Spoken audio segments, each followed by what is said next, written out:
আসসালামু আলাইকুম। আমরা নবম দশম শ্রেণীর জীববিজ্ঞান বইয়ে ডিপ্লয়েড হ্যাপ্লয়েডের কথা অনেকবার শুনেছি, কিন্তু এই হ্যাপ্লয়েড ডিপ্লয়েড আমরা স্পষ্টভাবে বুঝতে পারি এরকম কোনো লেখা তোমাদের জীববিজ্ঞান বইয়ে পাবা না। আজকে আমরা এই হ্যাপ্লয়েড আর ডিপ্লয়েড বিষয়টা ক্লিয়ার হবো। দেখো, হ্যাপ্লয়েডের মধ্যে কি আছে? হ্যাপ্লো, হ্যাপ্লো। আর ডিপ্লয়েডের মধ্যে কি আছে? টাই।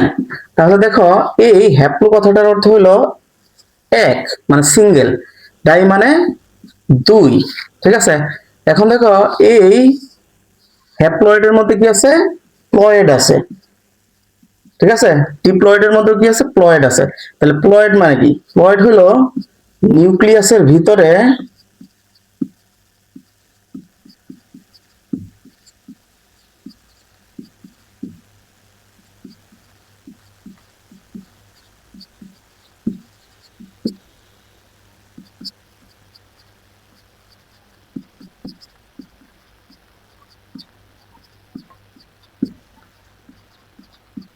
তাহলে দেখো, প্লয়েড মানে কি? নিউক্লিয়াসের ভিতরে ক্রোমোজোম কিভাবে সাজানো আছে। তাহলে হ্যাপ্লয়েড কথাটার মধ্যে যদি আমরা আসি, হ্যাপ্লয়েডের মধ্যে কি থাকবে? একটা মাত্র ক্রোমোজোম নিউক্লিয়াসের ভিতরে সাজানো থাকবে।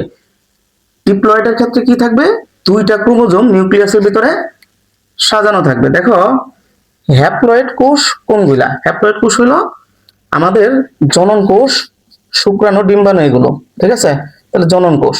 আর ডিপ্লয়েডের মধ্যে কি আছে? দেহকোষ, জনন মাতৃকোষ, এইগুলা কি তোমার ডিপ্লয়েড কোষ। এখন দেখো, এটা যদি একটা হ্যাপ্লয়েড কোষ হয়, মাঝখানে কি থাকবে? নিউক্লিয়াস থাকবে। আর নিউক্লিয়াসের ভিতরে একটা মাত্র ক্রোমোজোম থাকবে। যেহেতু হ্যাপ্লয়েডের মধ্যে ক্রোমোজোম থাকবে কয়টা? একটা, মানে সিঙ্গেল ক্রোমোজোম থাকবে। ঠিক আছে। তাহলে ধরো যে এই ক্রোমোজোমটা চুলের রঙের জন্য দায়ী, চুলের রঙের জন্য দায়ী। ঠিক আছে। আর ক্রোমোজোম থাকবে কয়টা? একটা। তাহলে চুলের রঙের জন্য দায়ী ক্রোমোজোম থাকবে একটা, মানে সিঙ্গেল ক্রোমোজোম থাকবে, মানে এক প্রস্থ বিশিষ্ট ক্রোমোজোম থাকবে। তাহলে এই যে ডিপ্লয়েড কোষ যদি হয়, এটা যদি একটা কোষ হয়, মাঝখানে নিউক্লিয়াস আর ক্রোমোজোম থাকবে কয়টা? দুইটা, মানে এক সেট ক্রোমোজোম থাকবে, মানে দুই প্রস্থ বিশিষ্ট ক্রোমোজোম থাকবে। তাহলে দেখো, এই যে এই দুইটা ক্রোমোজোম, এরা কি চুলের রঙের জন্য দায়ী, চুলের রঙের জন্য দায়ী। এখন দেখো, তোমরাই বুঝতে পারতেছো, চুলের রঙের জন্য দায়ী ক্রোমোজোম এখানে কয়টা আছে? দুইটা, মানে কি জোড়ায় আছে। ঠিক আছে। আর এই যে হ্যাপ্লয়েড কোষে ক্রোমোজোম সংখ্যা কয়টা আছে? একটা আছে, মানে সিঙ্গেল আছে। তাহলে বোঝাই যাচ্ছে কি, হ্যাপ্লয়েড কোষে যে ক্রোমোজোম থাকবে সেগুলা সিঙ্গেল থাকবে, জোড়ায় থাকবে না। কিন্তু ডিপ্লয়েড কোষে ক্রোমোজোম গুলো জোড়ায় থাকবে। ঠিক আছে।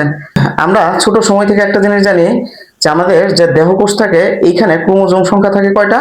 23 জোড়া, মানে 46টা ক্রোমোজোম থাকে। তাহলে এই যে দেহকোষ, যে এটা কি ডিপ্লয়েড কোষ, আমরা বুঝতে পারতেছি। কিন্তু এই শুক্রাণু বা ডিম্বাণু, এরা কি ধরনের কোষ? এরা হ্যাপ্লয়েড কোষ। কারণ দেখো, এই যে এটা যদি শুক্রাণু হয়, এর মধ্যে ক্রোমোজোম আছে কয়টা? 23টা। এখানে এটা ডিম্বাণু হলে এটার মধ্যে 23টা। এখন দেখো, এখান থেকে যে শিশুর জন্ম নিবে, সেটা ক্রোমোজোম হলো কয়টা? তাহলে 23 জোড়া। ঠিক আছে, 23 জোড়া। তাহলে এই যে মানুষের ক্রোমোজোম, এটা ঠিক থাকতেছে। কিন্তু কোনো কারণে যদি এই শুক্রাণু ডিম্বাণুর ক্রোমোজোম সংখ্যা এই হ্যাপ্লয়েড না হয়ে ডিপ্লয়েড হইতো, তাহলে আরো 23টা বাইরে যেত, এখানে আরো 23টা বাইরে যেত, তাই না? তাহলে 23টা মিলে কয়টা হয়ে যেত?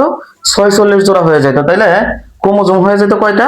92টা। তাহলে এই যে মানুষের যে ক্রোমোজোম সংখ্যা 23 জোড়া, এটা ঠিক থাকতো? ঠিক থাকতো না।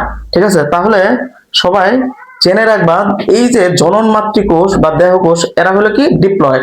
কিন্তু এই জনন কোষ, শুক্রাণু, ডিম্বাণু, এরা কি হ্যাপ্লয়েড কোষ। ঠিক আছে। তাহলে আশা করি এই ডিপ্লয়েড হ্যাপ্লয়েডটা তোমরা বুঝতে পারছো।